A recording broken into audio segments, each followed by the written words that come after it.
2023ರಲ್ಲಿ ರಾಜ್ಯದಲ್ಲಿ ಸಿದ್ದರಾಮಯ್ಯ ಸರ್ಕಾರ ಅಧಿಕಾರಕ್ಕೆ ಬಂದಾಗ ಕೃಷ್ಣ ಬೈರೇಗೌಡ ಕಂದಾಯ ಸಚಿವರಾಗಿದ್ರು. ಈಗ ಡಿ.ಕೆ. ಶಿವಕುಮಾರ್ ಸಿಎಂ ಆಗ್ತಿದ್ದಂತೆ ಬೆಂಗಳೂರು ಅಭಿವೃದ್ಧಿ ಸಚಿವರಾಗಿದ್ದಾರೆ. ಮೊದಲು ಅವರು ನನಗೆ ಅರ್ಧ ಖಾತೆ ಕೊಟ್ಟಿದ್ದಾರೆ ಅಂತ ಬೇಸರಗೊಂಡಿದ್ರು. ಆಮೇಲೆ ಅವರನ್ನು ಮನವೊಲಿಸಿ ಈಗ ಜವಾಬ್ದಾರಿ ಕೈಗೆ ತೆಗೆದುಕೊಳ್ತಿದ್ದಂತೆ ದೊಡ್ಡ ದೊಡ್ಡ ಮಹತ್ವದ ನಿರ್ಧಾರಗಳನ್ನು ತೆಗೆದುಕೊಳ್ತಿದ್ದಾರೆ. ಫುಟ್ಪಾತ್ ವ್ಯಾಪಾರಿಗಳನ್ನು ಕ್ಲಿಯರ್ ಮಾಡಿದ್ರು. ಆಮೇಲೆ ರಸ್ತೆ ಬದಿ ನಿಲ್ಲಿಸಿದ ಕಾರುಗಳನ್ನು ತೆಗೆಸೋ ಕೆಲಸ ಮಾಡ್ತಿದ್ದಾರೆ. ಇವರ ನಿರ್ಧಾರಕ್ಕೆ ಫುಟ್ಪಾತ್ ವ್ಯಾಪಾರಿಗಳು ವಿರೋಧ ಮಾಡಿದ್ರು ಕೂಡ ಇವರ ಕೆಲಸಕ್ಕೆ ಜನರಿಂದ ಮೆಚ್ಚುಗೆ ವ್ಯಕ್ತವಾಗಿದೆ. ಒಳ್ಳೆ ಕೆಲಸ ಮಾಡ್ತಿದ್ದಾರೆ ಎಂದಿದ್ದಾರೆ. ಈಗ ಮತ್ತೊಂದು ನಿರ್ಧಾರ ಮಾಡಿದ್ದು ಬೆಂಗಳೂರನ್ನು ಸ್ವಚ್ಛವಾಗಿಡಲು ರಸ್ತೆ ಬದಿ ಹಾಕೋ ಕಸವನ್ನು ಎತ್ತಿಸಲು ಹೊಸ ಪ್ಲಾನ್ ಮಾಡಿದ್ದಾರೆ. ಮತ್ತೊಂದು ಮಹತ್ವದ ನಿರ್ಧಾರವಂದ್ರೆ ಬೆಂಗಳೂರಲ್ಲಿ ಅರ್ಧದಷ್ಟು ಜನ ತೆರಿಗೆ ಕಟ್ಟದೆ ಕಳ್ಳಾಟ ಆಡ್ತಿದ್ದು ಅವರಿಂದಲೂ ತೆರಿಗೆ ವಸೂಲಿ ಮಾಡಲು ಹೊಸ ಯೋಜನೆ ರೂಪಿಸಿದ್ದಾರೆ. ನಮಗೆ ಸರಾಸರಿ ತೆರಿಗೆ ಕಟ್ತಾ ಇರೋ ಆಸ್ತಿಗಳು ಬೆಂಗಳೂರಿನಲ್ಲಿ 18 ಲಕ್ಷ ಆಸ್ತಿಗಳು ಮಾತ್ರ ತೆರಿಗೆ ಕಟ್ತಾ ಇದ್ದಾರೆ. ಕೆಲವು ಅಂದಾಜಿನ ಪ್ರಕಾರ ಬೆಂಗಳೂರಿನಲ್ಲಿ 35 ಲಕ್ಷ ಆಸ್ತಿಗಳು ಇದ್ದಾವೆ ಅಂತ. ಅಲ್ಲಿಗೆ ಅರ್ಧ ಜನ ತೆರಿಗೆನೇ ಕಟ್ತಾ ಇಲ್ಲ. ಸೊ ಬೆಂಗಳೂರಿನಲ್ಲಿ ಏನೇ ಕೆಲಸ ಕಾರ್ಯ ಆಗ್ಬೇಕಾದ್ರೂ ಕೂಡ ಅದಕ್ಕೆ ಅರ್ಧ ಜನ ಮಾತ್ರ ತೆರಿಗೆ ಕಟ್ತಾ ಇದ್ದಾರೆ, ಕೊಡುಗೆಯನ್ನ ಕೊಡ್ತಾ ಇದ್ದಾರೆ. ಅವರು ಕಟ್ಟಿದ ದುಡ್ಡಲ್ಲಿ ಇನ್ನು ಅರ್ಧ ಜನ ಏನೂ ತೆರಿಗೆ ಕಟ್ಟದೆ ಸೌಲಭ್ಯಗಳನ್ನ ಪಡ್ಕೊಳ್ತಾ ಇದ್ದಾರೆ. ಇದು ಯಾರು ತೆರಿಗೆ ಕಟ್ತಾ ಇದ್ದಾರೆ ಅವರಿಗೆ ಮಾಡ್ತಾ ಇರ್ತಕ್ಕಂಥ ಅನ್ಯಾಯ. ಪ್ರತಿಯೊಬ್ಬ ನಾಗರಿಕರು ಕೂಡ ನ್ಯಾಯಯುತವಾಗಿ ತೆರಿಗೆ ಕಟ್ಟಬೇಕಾಗಿರೋದು ಅವರ ಕರ್ತವ್ಯ, ಕಾನೂನಿನ ಅವಶ್ಯಕತೆ. ಆದ್ರೆ ಕೆಲವರು ಖಾತೆನೂ ಮಾಡಿಸ್ಕೊಂಡಿಲ್ಲ, ತೆರಿಗೆನೂ ಕಟ್ತಾ ಇಲ್ಲ. ಉದಾಹರಣೆಗೆ ಮಹದೇವಪುರ ನೀವು ವಲಯದಲ್ಲಿ ತೆಗೆದುಕೊಂಡ್ರೆ, ಮಹದೇವಪುರ ಝೋನ್ ಅನ್ನ ತೆಗೆದುಕೊಂಡ್ರೆ ತೆರಿಗೆ ಕಟ್ತಾ ಇರೋರು 2,87,000 ಆಸ್ತಿಗಳು. ಆದ್ರೆ ಅಲ್ಲಿ ಸೆನ್ಸಸ್ ಮಾಡಿದಾಗ ಅಲ್ಲಿ ಕಂಡು ಬಂದಿರೋ ಆಸ್ತಿಗಳು 4,80,000 ಆಸ್ತಿಗಳಿದಾವೆ. ಆಸ್ತಿಗಳಿರೋದು 4,80,000, ಆದ್ರೆ 2,87,000 ಮಾತ್ರ ತೆರಿಗೆ ಕಟ್ತಾ ಇದ್ದಾರೆ.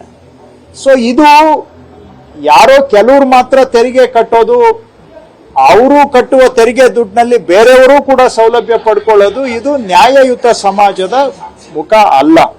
ಸೊ ಹಾಗಾಗಿ ನಾನು ಅಧಿಕಾರಿಗಳಿಗೆ ಸೂಚನೆಯನ್ನ ಕೊಟ್ಟಿದ್ದೇನೆ. ಇದನ್ನ ಎಲ್ಲಾ ಆಸ್ತಿಗಳು ಕೂಡ ಖಾತೆ ಮಾಡಿಸ್ಕೋಬೇಕು ಮತ್ತು ನ್ಯಾಯಯುತವಾಗಿ ಅವರು ಬೇರೆಯವರು ಯಾವ ತರ ತೆರಿಗೆ ಕಟ್ತಾ ಇದ್ದಾರೆ ಆ ತರ ಅವರು ಕೂಡ ತೆರಿಗೆ ಕಟ್ಟಬೇಕು. ಕೆಲವರು ಮಾತ್ರ ತೆರಿಗೆ ಕಟ್ಟೋದು, ಇನ್ ಕೆಲವರು ತೆರಿಗೆ ವಂಚನೆ ಮಾಡೋದಾದ್ರೆ ಸಮಾಜದಲ್ಲಿ ಅಲ್ಲಿಗೆ ನ್ಯಾಯ ಉಳಿಯೋದಿಲ್ಲ. ತೆರಿಗೆ ವಂಚನೆ ಮಾಡುವವರಿಗೆ ಏನ್ ಕ್ರಮ ಮತ್ತೆ ಎಷ್ಟು ವರ್ಷಗಳ ಕಾಲ ವಂಚನೆ ಮಾಡ್ತಾ ಬರ್ತಾ ಇದ್ರೆ ಇದು ಅಧಿಕಾರಿಗಳದ್ದು ತಪ್ಪಿದೆ ಸರ್ ಇಲ್ಲಿ. ಯಾಕಂದ್ರೆ ವಸೂಲಿ ಮಾಡಬೇಕಾಗಿತ್ತು, ತೆರಿಗೆ ವಂಚಿತರನ್ನ ಪತ್ತೆ ಹಚ್ಚದೇ ಇರೋದು ಅಧಿಕಾರಿಗಳು ತಪ್ಪಿದೆ, ಅವ್ರ ವಿರುದ್ಧ ಕ್ರಮ ಆಗುತ್ತೆ. ನೋಡಿ, ಈಗ ನನಗೆ ಇದು ಸುಮಾರು ವರ್ಷಗಳಿಂದ ಈ ಸಮಸ್ಯೆ ಬೆಳ್ಕೊಂಡು ಬಂದಿದೆ, ಇವತ್ತಲ್ಲ. ಕಾಲದಿಂದ ಕಾಲಕ್ಕೆ ನಿಜವಾಗಿ ಬೆಂಗಳೂರಲ್ಲಿ ಎಷ್ಟು ಆಸ್ತಿಗಳಿದಾವೆ ಅಂತ ನಿಖರವಾಗಿ ನಾವು ಅದನ್ನ ಮಾಪನ ಮಾಡಿಲ್ಲ.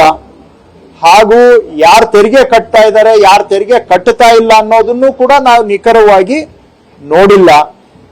ನಾನಿರೋದು ಈಗ ನನ್ನ ಉದ್ದೇಶ ಏನಿದೆ, ಹಳೇದನ್ನೆಲ್ಲ ಕೆದುಕೊಂಡು ಕುತ್ಕೊಳ್ಳೋದಕ್ಕಿಂತ ಅರ್ಧ ಜನ ತೆರಿಗೆ ಕಟ್ತಾ ಇದ್ದಾರೆ, ಇನ್ನು ಅರ್ಧ ಜನ ಅವ್ರು ಕಟ್ಟಿದ ದುಡ್ಡಿನಲ್ಲಿ ಸೌಲಭ್ಯ ಪಡ್ಕೊಳ್ತಾ ಇದ್ದಾರೆ. ಇದು ಅನ್ಯಾಯ. ಅದನ್ನ ಸರಿ ಮಾಡ್ಕೋಬೇಕು, ಸರಿ ಮಾಡಿ ನೀವು ತೆರಿಗೆ ಕಟ್ತಾ ಇದ್ದೀರಾ ಅಂದ್ರೆ ನಾನು ಕಟ್ಟಬೇಕು. ನೀವು ನನ್ನ ಪಕ್ಕದ ಮನೆಯಲ್ಲಿ ಇದ್ದೀರಾ, ನೀವು ಕಟ್ತಾ ಇದ್ದೀರಾ, ಆದ್ರೆ ನಾನು ಏನೂ ತೆರಿಗೆ ಕಟ್ತಾ ಇಲ್ಲ. ನೀವು ಕಟ್ಟಿದ ತೆರಿಗೆ ದುಡ್ಡಿನಲ್ಲಿ ನಾನೆಲ್ಲ ಸೌಲಭ್ಯ ಪಡ್ಕೊಳ್ತಾ ಇದ್ದೀನಿ. ಇದು ತಾರತಮ್ಯ, ಅನ್ಯಾಯ, ಸರಿಪಡಿಸಬೇಕು. ಅದನ್ನ ನಾನು ಅಧಿಕಾರಿಗಳಿಗೆ ಸೂಚನೆ ಕೊಟ್ಟಿದ್ದೇನೆ. ಇದನ್ನ ಸರಿಪಡಿಸ್ಲಿಕ್ಕೆ ತಂತ್ರಜ್ಞಾನವನ್ನ ಉಪಯೋಗಿಸ್ಕೊಂಡು, ಯಾಕಂದ್ರೆ ಇವತ್ತು GPS ಟೆಕ್ನಾಲಜಿ ಇದೆ, ಬೇರೆ ಬೇರೆ ಡ್ರೋನ್ ಟೆಕ್ನಾಲಜಿ ಇದೆ, ಇವೆಲ್ಲ ಸಾಧನಗಳನ್ನ ಬಳಸ್ಕೊಂಡು ಒಟ್ಟು ಎಷ್ಟು ಆಸ್ತಿಗಳು ಇದಾವೆ ಅವರೆಲ್ಲರನ್ನೂ ಕೂಡ ಖಾತೆ ವ್ಯವಸ್ಥೆ ಒಳಗಡೆ ತಗೊಂಡು ಬರಬೇಕು. ಮತ್ತು ಯಾರೂ ಕೂಡ ಬೇರೆಯವರ ತೆರಿಗೆ ದುಡ್ಡಿನಲ್ಲಿ ಒಂಥರ ಸೌಲಭ್ಯ ಪಡ್ಕೊಳ್ಳುವಂತಹ ತಾರತಮ್ಯ ನೀತಿ ಇರಬಾರದು. ಎಲ್ಲರಿಗೂ ಸಮಾನ ಕಾನೂನು ಅನ್ವಯ ಮಾಡೋದಿಕ್ಕೆ ಬದಲಾವಣೆ ತಗೊಂಡ್ ಬರಬೇಕು. ಯಾಕೆ ಅಂತ ಹೇಳಿದ್ರೆ ಬೆಂಗಳೂರಿನಲ್ಲಿರ್ತಕ್ಕಂಥ 5 ಮಹಾನಗರ ಪಾಲಿಕೆಗಳು, ಕಾರ್ಪೊರೇಷನ್ಗಳು ನಾಳೆ ಸ್ವಂತ ಕಾಲ ಮೇಲೆ ನಿಂತ್ಕೊಂಡು ಕೆಲಸ ಮಾಡಬೇಕು ಅಂದ್ರೆ ಅವರ ತೆರಿಗೆ ಮೂಲ ಭದ್ರ ಬುನಾದಿಯ ಮೇಲೆ ನಿಲ್ಲಬೇಕು. ಅವರಿಗೆ ಸ್ವಂತ ಆದಾಯ ಇಲ್ಲ ಅಂತ ಹೇಳಿದ್ರೆ ನಾಳೆ ಆ ಪಾಲಿಕೆಗಳು ಸ್ವಾಯತ್ತವಾಗಿ ಕೆಲಸ ಮಾಡೋದಕ್ಕೆ ಆಗೋದಿಲ್ಲ. ಸೊ ಆ ಪಾಲಿಕೆಗಳು ಭವಿಷ್ಯದಲ್ಲಿ ಯಶಸ್ವಿ ಆಗ್ಬೇಕಾದ್ರೆ ಅವರವರ ವ್ಯಾಪ್ತಿಯಲ್ಲಿ ಏನು ಆದಾಯದ ಮೂಲ ಇದೆ ಅದನ್ನ ಅವರು ಖಾತ್ರಿ ಪಡಿಸ್ಕೊಳ್ಬೇಕು ಅನ್ನೋದು ಎರಡನೇ ಸೂಚನೆಯನ್ನು ನಾನು ಕೊಟ್ಟಿದ್ದೇನೆ. ಆಗಸ್ಟ್ ತಿಂಗಳಿನಲ್ಲಿ ಬೆಂಗಳೂರಿನಲ್ಲಿ ರಸ್ತೆ ಬದಿಯಲ್ಲಿ ಬಿದ್ದಿರತಕ್ಕಂತ ಕಸ ಆಗಲಿ, ಡೆಬ್ರಿಸ್ ಆಗಲಿ, ಮಣ್ಣು ಉಡ್ಡೆಗಳಾಗಲಿ, ಅಥವಾ ಹಿಂದೆ ಯಾವುದೋ ಕನ್ಸ್ಟ್ರಕ್ಷನ್ ಮಾಡುವಾಗ ಬಿಟ್ಟೋಗಿರೋ ಸಾಮಾನುಗಳಾಗಲಿ, ಇವೆಲ್ಲವನ್ನೂ ಕೂಡ ಒಂದು ರೀತಿಯಿಂದ ಕ್ಲೀನಪ್ ಮಾಡುವಂತಹ, ಅವುಗಳನ್ನ ಎಲ್ಲವನ್ನು ಅಲ್ಲಿಂದ ಸಾಗಾಣಿಕೆ ಮಾಡತಕ್ಕಂತ ಅಭಿಯಾನ ಮಾಡಬೇಕು ಅಂತ ಸೂಚನೆಯನ್ನ ಕೊಟ್ಟಿದ್ದೇನೆ. ಇದನ್ನ ಆಗಸ್ಟ್ ತಿಂಗಳಿನಲ್ಲಿ ನಾವು ಮಾಡ್ತೇವೆ. ಆಗಸ್ಟ್ 1ನೇ ತಾರೀಕಿಂದ ಆರಂಭ ಮಾಡಿ ಸಾವಿರಾರು ಟನ್, 16,000 ಟನ್ ರಸ್ತೆ ಬದಿಯಲ್ಲಿ ಡೆಬ್ರೀಸು, ಮಣ್ಣು ಉಡ್ಡೆಗಳು, ಕಲ್ಲು, ಮರ, ಗಿಡ, ಕಳೆ, ಈ ರೀತಿಯಾಗಿ ಬೆಂಗಳೂರಿನ ಒಂದು ಸೌಂದರ್ಯವನ್ನ ಕೆಡಿಸ್ತಕ್ಕಂತ ರೀತಿಯಲ್ಲಿ ಕಸ, ಕಡ್ಡಿ, ಮಣ್ಣು, ಕಲ್ಲು ಎಲ್ಲ ಕೂಡ ಬಿದ್ದಿದೆ. ಇದನ್ನೆಲ್ಲವನ್ನು ಕೂಡ ಸಾಗಾಣಿಕೆ ಮಾಡತಕ್ಕಂತಹ ಒಂದು ಅಭಿಯಾನ, ಡ್ರೈವ್ ಆಗಸ್ಟ್ 1ನೇ ತಾರೀಕಿಂದ ಮಾಡಬೇಕು. ಇದು ಒಂದು ರೀತಿ ಆಗಸ್ಟ್ ನಮ್ಗೆ ಸ್ವಾತಂತ್ರ್ಯ ದಿನಾಚರಣೆ ಮಾಡ್ತಕ್ಕಂತಹ ತಿಂಗಳು. ಹಾಗಾಗಿ ಈ ಕಸದಿಂದ ಒಂದು ರೀತಿ ಗಲೀಜಿನಿಂದ ಸ್ವಾತಂತ್ರ್ಯ, ಫ್ರೀಡಮ್ ಫ್ರಮ್ ವೇಸ್ಟ್ ತಿಂಗಳು ಆಗಸ್ಟ್ ಪೂರ್ತಿ ಈ ಒಂದು ಅಭಿಯಾನವನ್ನ ಮಾಡಬೇಕು ಅಂತ ಹೇಳಿದ್ದೇನೆ. ಸಾವಿರಾರು ಕಡೆ ಇದೆ. ಅದನ್ನ ಸುಮಾರು 1616 ಕಡೆ GBA ಜಾಗದಲ್ಲಿ ಈ ರೀತಿ ಮಣ್ಣು ಉಡ್ಡೆಗಳು, ಕಲ್ಲು, ಕಳೆ ಇದೆ. ಇದಲ್ಲದೆ ರೈಲ್ವೆ ಇಲಾಖೆ ಆಸ್ತಿಯಲ್ಲೂ ಕೂಡ ಅವರು ಟ್ರ್ಯಾಕ್ ಪಕ್ಕ ಸುಮಾರು ಜನ ರಾತ್ರೋರಾತ್ರಿ ಬಂದು ಎಲ್ಲ ಕಸ, ಮಣ್ಣು, ಕಲ್ಲು ಸುರಿದು ಹೋಗಿದ್ದಾರೆ. ಇದಲ್ಲದೆ ನಮ್ದು ರೈಡ್ ಸಬರ್ಬನ್ ರೈಲ್ನ ಕೆಲವು ಕನ್ಸ್ಟ್ರಕ್ಷನ್ ಸೈಟ್ಗಳಲ್ಲೂ ಕೂಡ ಮಣ್ಣುಡ್ಡೆಗಳು ಬಿದ್ದಿದ್ದಾವೆ. ಅದು ಅಲ್ಲದೆ ಮೆಟ್ರೋ ಕನ್ಸ್ಟ್ರಕ್ಷನ್ ಸೈಟ್ಗಳಲ್ಲೂ ಕೂಡ ಯದ್ವಾ ತದ್ವಾ ಮಣ್ಣುಡ್ಡೆಗಳು ಬಿದ್ದಿದ್ದಾವೆ. ಸೊ ಎಲ್ಲಾ ಇಲಾಖೆಗಳು ಕೂಡ ಸಂಯೋಜನೆ ಮಾಡಿಕೊಂಡು, ಕೋಆರ್ಡಿನೇಷನ್ ಮಾಡಿಕೊಂಡು ಎಲ್ಲಾ ಇಲಾಖೆಗಳ ಕಡೆಯಿಂದಾನು ನಾವು ಆಗಸ್ಟ್ 1ನೇ ತಾರೀಕಿನಿಂದ ಒಂದು ಕ್ಲೀನ್ ಅಪ್ ಡ್ರೈವ್ ಅನ್ನ ತೆಗೆದುಕೊಳ್ಬೇಕು ಅಂತ ಇವತ್ತು ಅದನ್ನು ಕೂಡ ಸೂಚನೆ ಕೊಟ್ಟಿದ್ದೇನೆ.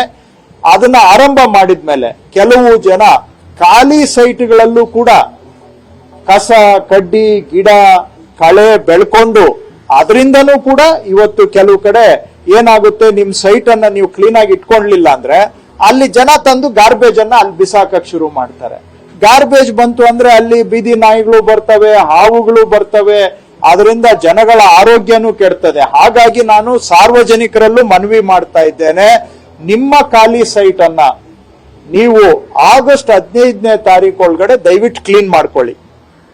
ನಿಮ್ ಖಾಲಿ ಸೈಟ್ ಇದ್ರೆ ಆಗಸ್ಟ್ 15ನೇ ತಾರೀಕು ಒಳಗೂ ನಿಮ್ಗೆ 1 ತಿಂಗಳು ಟೈಮ್ ಕೊಡ್ತಾ ಇದ್ದೇವೆ. ನಿಮ್ ಖಾಲಿ ಸೈಟ್ ನ ನೀವೇ ಕ್ಲೀನ್ ಮಾಡ್ಕೊಳ್ಳಿ. ಬೆಂಗಳೂರು ಸೌಂದರ್ಯ ಸುಧಾರಣೆ ಆಗ್ಬೇಕು, ಬೆಂಗಳೂರು ಸ್ವಚ್ಛ ಆಗ್ಬೇಕು, ಬೆಂಗಳೂರಿನಲ್ಲಿ ವಾಸ ಮಾಡೋ ಜನಗಳಿಗೆ ಆರೋಗ್ಯ ಇರಬೇಕು ಅಂತ ಹೇಳಿದ್ರೆ ಪ್ರತಿಯೊಬ್ರು ಜವಾಬ್ದಾರಿ ತಗೋಬೇಕು. ನಿಮ್ಮ ಖಾಲಿ ಸೈಟು ಕ್ಲೀನ್ ಆಗಿದ್ರೆ ಸಂತೋಷ, ನಿಮ್ಗೆ ಧನ್ಯವಾದ. ಕ್ಲೀನ್ ಇಲ್ಲ ಅಂತ ಹೇಳಿದ್ರೆ ದಯವಿಟ್ಟು 1 ತಿಂಗಳು ಟೈಮ್ ಕೊಡ್ತಾ ಇದೀವಿ, ಆಗಸ್ಟ್ 15ನೇ ತಾರೀಕುವರೆಗೆ ನಿಮ್ ಖಾಲಿ ಸೈಟ್ ನ ನೀವು ಕ್ಲೀನ್ ಮಾಡ್ಕೊಳ್ಳಿ. ನೀವು ಕ್ಲೀನ್ ಮಾಡ್ಕೊಳ್ಳಿಲ್ಲ ಅಂದ್ರೆ ಆಗಸ್ಟ್ 15ನೇ ತಾರೀಕು ನಂತರ ನಾವು ಕ್ಲೀನ್ ಮಾಡ್ತೇವೆ. ಕ್ಲೀನ್ ಮಾಡಿ ತಗಲೋ ಖರ್ಚನ್ನ ನಿಮ್ಮ ಆಸ್ತಿ ತೆರಿಗೆಗೆ ಸೇರಿಸಬೇಕಾಗತ್ತೆ. ನಾವು ಕ್ಲೀನ್ ಮಾಡ್ತೀವಿ, ದಂಡ ಹಾಕಿ ನೀವು ದಂಡನೂ ಕಟ್ಟೋದಿಲ್ಲ, ಕ್ಲೀನು ಮಾಡ್ಕೊಳ್ಳೋದಿಲ್ಲ ಅಂದ್ರೆ ನಮ್ಗೆ ಸ್ವಚ್ಛತೆ ಹೇಗೆ ಸುಧಾರಣೆ ಆಗುತ್ತೆ?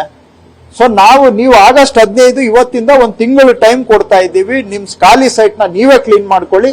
ಇಲ್ಲ ಅಂತ ಹೇಳಿದ್ರೆ ನಾವು ಪಾಲಿಕೆಗಳ ಕಡೆಯಿಂದ ಕ್ಲೀನ್ ಮಾಡಿ ಅದಕ್ಕೆ ತಗಲೋ ಖರ್ಚನ್ನ ನಾವು ನಿಮ್ಮ ಆಸ್ತಿ ತೆರಿಗೆಗೆ ಸೇರಿಸಬೇಕಾಗತ್ತೆ. ಅದಕ್ಕೆ ಮೊದಲು ನೀವೇ ಕ್ಲೀನ್ ಮಾಡಿಕೊಂಡು ಅದನ್ನ ಸ್ವಚ್ಛತೆಯನ್ನ ಮಾಡಿದ್ರೆ ನಾವು ಮಾಡ್ತೀವಿ. ಪಬ್ಲಿಕ್ ಜಾಗಗಳಲ್ಲಿ ನಾವು ಪಾಲಿಕೆ ವತಿಯಿಂದ ಮಾಡ್ತೇವೆ. ನಿಮ್ ಸ್ವಂತ ಜಾಗ ಇದ್ರೆ ನೀವು ಮಾಡಿ. ನಾವು ಕೈ ಜೋಡಿಸಿದ್ರೆ ಬೆಂಗಳೂರಲ್ಲಿ ಸ್ವಲ್ಪ ಸ್ವಚ್ಛತೆಯನ್ನ ಸುಧಾರಣೆ ಮಾಡ್ಲಿಕ್ಕಾಗುತ್ತೆ. ಜನಗಳ ಸಹಕಾರವನ್ನು ಕೂಡ ನಾನು ಕೋರ್ತಾ ಇದ್ದೇನೆ. ಇಷ್ಟು 3 ವಿಷಯ ಇವತ್ತು ಚರ್ಚೆ ಆಗಿದೆ.